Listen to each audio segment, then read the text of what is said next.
Hello friends, welcome છે મારી YouTube channel doctor Dhana Joshi પર. હું ફરીથી ટાટ હાયર સેકન્ડરી અને સેકન્ડરીમાં વિભાગ 1માં જે ક્વેશ્ચન પૂછાય છે એ વિશે આજે હું ચર્ચા કરવાની છું. હવે તો તમારી એક્ઝામ ખૂબ જ નજીક છે, ખૂબ જ ગણતરીના કલાકો ચાલી રહ્યા છે અને ખબર છે કે નેગેટિવ માર્કિંગ છે તો ખૂબ જ સમજી વિચારીને આપણે જવાબ લખવાના છે. મારી એક સાચી સલાહ તમને આપું તો તમારો જે મેઇન વિષય છે વિભાગ 2માં જે પ્રિલિમ એક્ઝામ લેવાશે પહેલા, તો વિભાગ 2માં તમારો જે પણ મેઇન વિષય છે કે ગણિત છે, સાયન્સ છે, હિસ્ટ્રી હોય, ગુજરાતી હોય, જે પણ તમારું કન્ટેન્ટ બેઝ વિષય છે એને તમે પૂરામાં પૂરો ન્યાય આપો, એમાં ખૂબ જ મહેનત કરો, કારણ કે એ તમારું કન્ટેન્ટમાંથી જે ક્વેશ્ચન પૂછાવાના છે એ તમને ચોક્કસથી આગળ ફાયદો અપાવશે અને એ પ્રશ્નો જો સાચા નીકળશે તો તમે પ્રિલિમ્સમાં ચોક્કસથી નીકળી શકો. આ સિવાય વિભાગ 1માં પણ ઘણા બધા ઇઝી ક્વેશ્ચન હોય છે, જેમ કે સાયકોલોજીના છે, ફિલોસોફીના છે.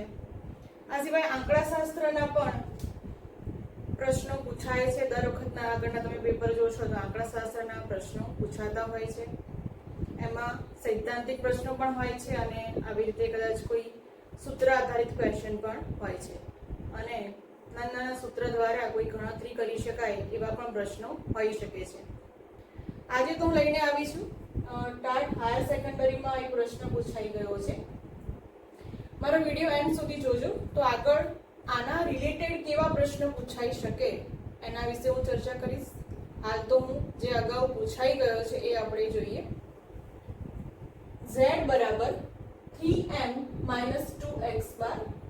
અહીંયા તમને જણાવી દઉં કે પેપરમાં થોડીક પ્રિન્ટિંગ મિસ્ટેક હતી, એમાં x બાર છાપેલું છે એટલે આના જે માર્ક છે ગ્રેસ માર્ક આપવામાં આવે છે. જેને પણ એટેન્ડ કર્યો હશે આ ક્વેશ્ચન એને ગ્રેસ માર્ક આપવામાં આવે છે. પણ હાલ આ વિડીયોમાં હું જે સાચું સૂત્ર છે એ લખ્યું છે મેં. તો z = 3m - 2x બાર આ સૂત્ર દ્વારા શું શોધી શકાય છે? તો મધ્યક, વિચલન, મધ્યસ્થ કે બહુલક. તો z બરાબર 3m - 2x બાર એ બહુલકનું સૂત્ર છે. તો આ સૂત્ર ફક્ત તમારે યાદ રાખવાનું છે અને મધ્યવર્તી સ્થિતિમાનના ટોટલ 3 માપ છે: મધ્યક, મધ્યસ્થ અને બહુલક. તો કેપિટલ Z બરાબર જે સૂત્ર આવશે 3m - 2x બાર એ સૂત્ર યાદ રાખવાનું, તો તમને એના માર્ક તમને પૂરેપૂરા મળી શકે છે.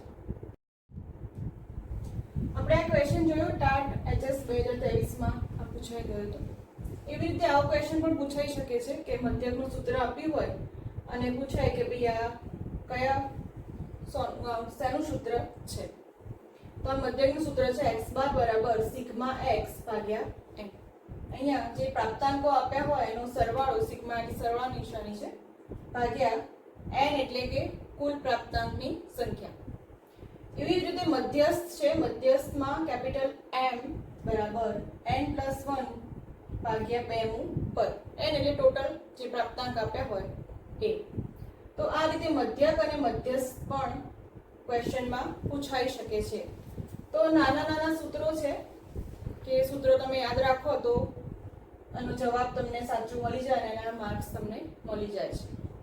આ સિવાય આ સૂત્રો ઉપરથી એક્ઝામ્પલ પણ પૂછાઈ શકે છે. એકદમ નાના એક્ઝામ્પલ છે તો એ પણ પરીક્ષામાં આવી શકે છે. તો આપણે એના એક નાના એક્ઝામ્પલ આપણે જોઈ લઈએ.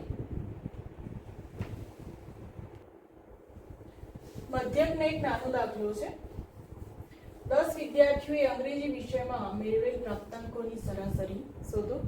તો એ પ્રાપ્તાંક આપેલા છે, અંગ્રેજી વિષયમાં જે માર્ક્સ હોય એ આપેલા છે. તો આની સરાસરી એટલે કે મધ્યક. મધ્યકનું બીજું નામ પણ છે સરાસરી. તો આપણી જે સૂત્ર છે એ આપણે એપ્લાય કરીશું. તો x બાર બરાબર સિગ્મા x ભાગ્યા n. x એટલે જે પ્રાપ્તાંક, કાચા પ્રાપ્તાંક આપે છે એ. તો સિગ્મા એટલે સરવાળો, એટલે પ્રાપ્તાંકોનો આપણે ઉપર સરવાળો કરીશું અને ભાગ્યા n એટલે પ્રાપ્તાંકોની કુલ સંખ્યા. તો સિગ્મા x બરાબર ઉપર જેટલા પ્રાપ્તાંક છે એનો સરવાળો એટલે કે 64 + 58 + 48 + 42 + 54 + 76 વત્તા 72 વત્તા 68 વત્તા 60 અને વત્તા 58 ટોટલ સંખ્યા છે 10, તો ભાગ્યા 10. ઉપરના જેટલા પ્રાપ્તાંક છે એનો સરવાળો કરતા આપણને મળે છે 600 ભાગ્યા 10 એટલે કે 60. x બાર બરાબર આપણને મળે છે 60. તો ખૂબ જ નાનો એક્ઝામ્પલ, સરવાળો અને ભાગાકાર કરીને આપણે એક આવો એક્ઝામ્પલ પણ પૂછાઈ શકે છે. આવો આપણે મધ્યસ્થ એક એક્ઝામ્પલ જોઈએ, આના પછી આપણે બહુલકનો પણ એક્ઝામ્પલ જોઈશું. એટલે એન્ડ સુધી તમે વિડીયો જોજો, કારણ કે બહુલકનો તો એક્ઝામ્પલ એકદમ નાનો જ છે. એમાં મધ્યસ્થ અને મધ્યક આપેલો હોય તો બહુલક શોધી શકાય છે.